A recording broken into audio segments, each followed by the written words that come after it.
Bismillahirrahmanirrahim. Saya Wardina Safia ingin mengambil kesempatan ini untuk mengucapkan selamat berpuasa dan selamat menyambut bulan Ramadan yang penuh keberkatan ini kepada semua umat Islam.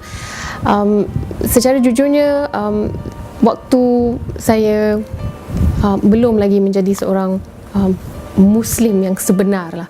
Kalau kata orang non-practicing, dia ada practicing Muslim, non-practicing Muslim. Ada orang namanya ke atas IC saja Islam, tetapi tidak mengamalkan cara hidup Islam, maknanya tak solat, tak puasa. Perkara itu dah biasa. Malah memang ianya biasa di dalam masyarakat kita. Kita tak boleh nafikan. Dan saya pernah menjadi orang itu. Sewaktu seorang guru berjumpa dengan saya baru semalam, katanya, Wardina, saya tak tahu nak buat macam mana dah. Anak-anak student saya, ramai di antara mereka tak berpuasa. Dan mereka tanpa segan silu mengatakan bahawa mereka memang makan bersama-sama keluarga mereka. Mak ayah dia memang masak kat rumah pada waktu bulan puasa. Jadi puasa ini tidak lagi dinanti-nanti, tidak lagi ditunggu. Kenapa? Kerana ini menjadi adat ritual tanpa pemahaman sama sekali. Jadi sewaktu kita menyuruh orang berpuasa, puasa, semua orang puasa sebab orang lain puasa. Maknanya dia tak faham kenapa dia berpuasa tu. Sedangkan dalam Quran jelas, Allah kata jelas, sangat-sangat jelas dalam surah Al-Baqarah ayat 183, untuk kamu memperoleh takwa. La'allakum tattaqun, kata Allah. That is it. Puasa ini untuk kita memperoleh takwa, dan takwa ini adalah sesuatu yang kita cari, yang menjadi goal hidup seorang Muslim yang faham. Yang tak faham, dia I don't care, that's why I don't fast.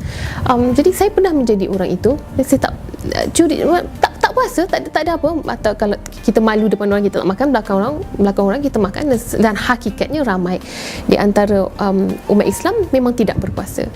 Tapi ada juga yang berpuasa tetapi tak bersolat. Itu ada satu lagi level di mana melakukan sesuatu tanpa pemahaman juga. Dan selagi mana kita melakukan sesuatu tanpa pemahaman, kita tidak akan merasa kenikmatan berpuasa atau bersolat atau menutup hijab, memakai tudung dan sebagainya. Surhan-surhan Allah ini sesungguhnya sangat baik untuk kita juga. Dan apabila merasa kenikmatan berpuasa itu, Masya Allah, ianya mengubah anda dari mana? Daripada dalam hati. Kerana sesungguhnya Allah menyuruh kita berpuasa, dan Allah memberikan, Allah tahu kita ni lalai dalam setahun yang Allah bagi 30 hari ini untuk kembali mengingat Allah. Kata Allah, moga-moga kamu bertakwa. Tak semua orang puasa dapat takwa, dan semoga kita jadi antara orang yang mendapat takwa itu. Kita lupa Allah dalam 11 bulan, dan Allah bagi kita 30 hari ini untuk kembali kepadanya. Masya Allah, how kind Allah is. Di 30 hari ini Allah tidak memerlukan puasa kita. Kita yang memerlukannya, kerana kita perlu kembali kepada Allah pencipta kita. We need Ramadan so bad. Kerana sesungguhnya jiwa-jiwa kita ini kotor.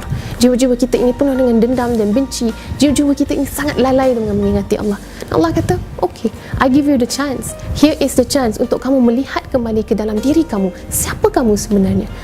Kembali untuk menyucikan hati-hati kita yang kotor ini, kembali dekat dengan Allah. Dan Masya Allah, sewaktu kita berpuasa, kalau kita berpuasa sesungguhnya puasa memang kerana Allah, dan kita mahu menyucikan hati ini, kita dapat rasa ada seolah-olah hati kita ini berkata-kata dengan Allah. Dan segala amal itu kita dapat rasa, kita rasa sebab. Dan apabila kita buka puasa, kita tak buka puasa dengan pergi buffet hotel ke, kita tak buka puasa dengan makanan penuh satu meja. Tak, kita rasa macam cukup Allah, kerana Allah mahu mengajar kita kesengsaraan orang lain juga. Sesungguhnya kita tahu umat Islam sekarang, hatta di Malaysia ini sendiri, ada yang masih mencari makanan dalam tong sampah. Dan saya baru berjumpa dengan seorang kakak yang mengatakan bahawa dia memang tiap-tiap minggu dia masak untuk orang-orang gelandangan ni. Ada waktu mereka nampak kereta ni, dia akan lari-lari minta yang mendukung anak ni. Di Malaysia sendiri tak cukup makan, sedangkan kita makan penuh dengan satu meja. Tetapi hakikatnya kita mahu membersihkan hati kita ini daripada nafsu tak tahan makan, nafsu mengupat, nafsu membeli. Jadi ianya it beats the purpose, it beats the purpose of fasting. Jadi moga insyaAllah pada tahun ini kita menundukkan semua nafsu-nafsu ini yang telah pun bermaharaja lila di dalam jiwa kita. Kita sekat kemahuan kita dan kita lihatlah hasilnya di dalam jiwa kita, yang insyaAllah kita dapat rasakan sesuatu yang belum pernah kita rasa sebelum ini. Dan semoga Allah memberikan kita kesempatan untuk menghabiskan Ramadan ini untuk bertemu dengan Lailatul Qadar, insya-Allah, dan semoga Allah menggantikan segala penyakit-penyakit hati ini, dan Allah membantu kita untuk menjadi seorang muslim yang benar-benar hakikatnya mempunyai takwa kepada Allah.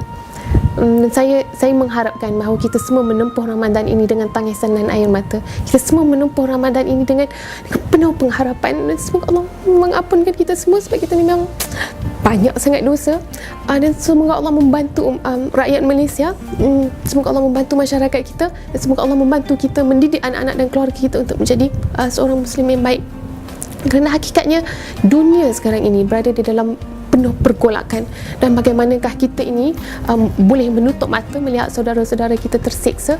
Bagaimanakah kita boleh membuka puasa dengan makanan penuh satu meja sedangkan kita tahu ada orang lapar yang mungkin tidak dapat merasakan makanan yang enak-enak? Sanggupkah kita?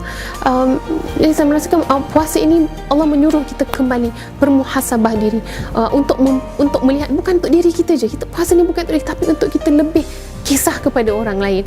Dan sekiranya bulan puasa ini tidak pun membantu kita menyucikan hati kita ini, maka ada sesuatu yang tidak betul di sana. Dan saya mendoakan semoga kita semua berjumpa apa yang kita cari, semoga kita memperoleh piala takwa itu, dan semoga Allah merubah kita ini untuk menjadi manusia yang lebih baik lagi, yang lebih dekat kepadanya. Dan saya percaya sekiranya kita menempuh bulan Ramadan ini dengan seikhlas hati, kita membuka kembali kitab Allah yang telah diturunkan di dalam bulan Ramadan, kita membacanya dengan penuh penghayatan, kita berdoa semoga Allah ini mengubah kita ni jadi seorang muslim betul-betul baik. Saya merasakan bahawa banyak masalah dalam dunia ini mampu diselesaikan. Jadi selamat menempuh bulan Ramadan, dan semoga kita menjadi manusia yang lebih baik daripada sebelum ini, insya-Allah. Kita doakan, kita membuka Quran, kita makan dengan kadar yang sangat sederhana, kita sentiasa memikirkan orang lain, kita sentiasa bersedekah, kita sentiasa bermuhasabah, kita hentikan segala perkara-perkara lara yang hanya akan menjauhkan kita dengan Allah. Kita tutup TV, kita berhenti dengan gosip, kita buang penyakit-penyakit dengki, dan kita menjadi seorang muslim dan muslimah sejati, insya-Allah. Wallahu a'lam.